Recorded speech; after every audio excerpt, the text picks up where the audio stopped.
Secret Service agent Harvey Henderson is looking down at John Kennedy and Bolden, sitting side by side on the folding chair at the edge of the yard near the beach. Kennedy is casually dressed, relaxed. Bolden, still on duty, remains alert, although he is clearly thoroughly enjoying this informal talk with the president. I see it this way, Mr. Bolden. Yes, sir. I've got 3.5 years more in office. Then, well, Bobby thinks I'm being arrogant, but I have every expectation of winning the '64 election. I suspect that too, sir. So that brings us to 1968. Can you imagine what the world will be like 7 years from now, Mr. Bolden? No, sir, I can't. I can only imagine things will get better. But that's it, you know? Imagination. Optimism. It's everywhere these days. This is our chance to build what I like to call the new frontier. The new frontier. All I can do as president is use the tools I have to the best of my ability. For when I'm no longer in office, imagination and optimism will still be around. That's when it'll be time for young people like you to take up the slack. I see. I understand. Thank you, Mr. President. In flashback. Leavenworth Prison, Bolden cell. Bolden is at his cot, sleeping when the lights suddenly come on and he wakes. The prison yard.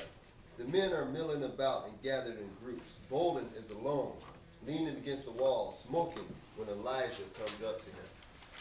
I am sorry. Excuse me? I am sorry. You lost a friend last night. What are you talking about? Robert. You're crazy. Get away from me. He starts to walk away. He wasn't my friend. Elijah follows him. But you are grieving for him, That's more than I can say for anybody else here. so you knew him, and you grieved. Bolden turns to him. Yes, I knew him. I shook his hand once when I worked for his brother. President Kennedy. Yes. Both of them were fine men. They didn't deserve to die like that. I believe it is how they live that truly matters. You know, there's so much they could have accomplished. So much. Bolden waves his hand. Now look at everything that's happened. The war, Dr. King. It's all gone to shit. I believe when it is God's will that we suffer a loss so great, He also expects the rest of us to take up the slack. What was that you said? Slack?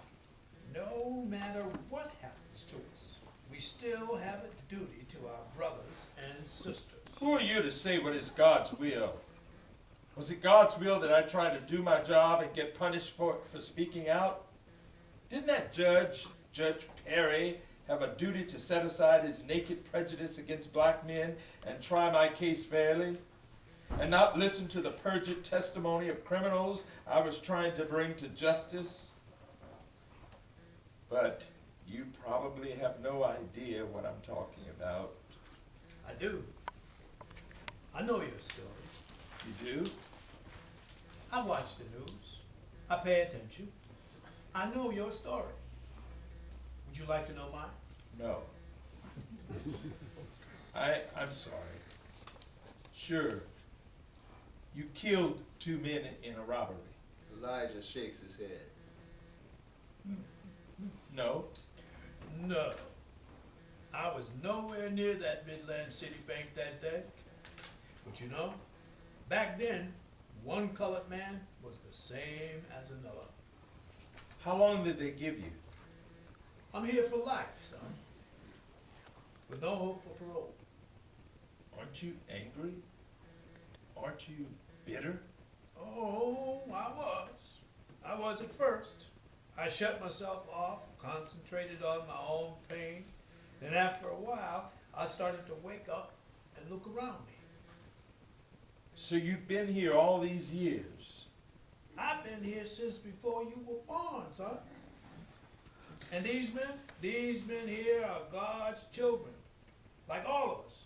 I am here for a reason. I may not know what it is, but it is God's will, and I will abide by it. As for you, What about me? when is your release? 18 months, 3 days. You have a wife, children? Yeah, They are in good health, yeah, and they write to you. all the time. Elijah nods his head. I had a wife and children, but I lost them. When I was sent to prison, they moved away. I never heard from them again. When you get out of here, son, you will have a home to go to, a life. Go back to your life. Go and do your duty. Bolden and Elijah look at each other for a long moment. I'll try. I will Interstate try. bus. Interstate bus.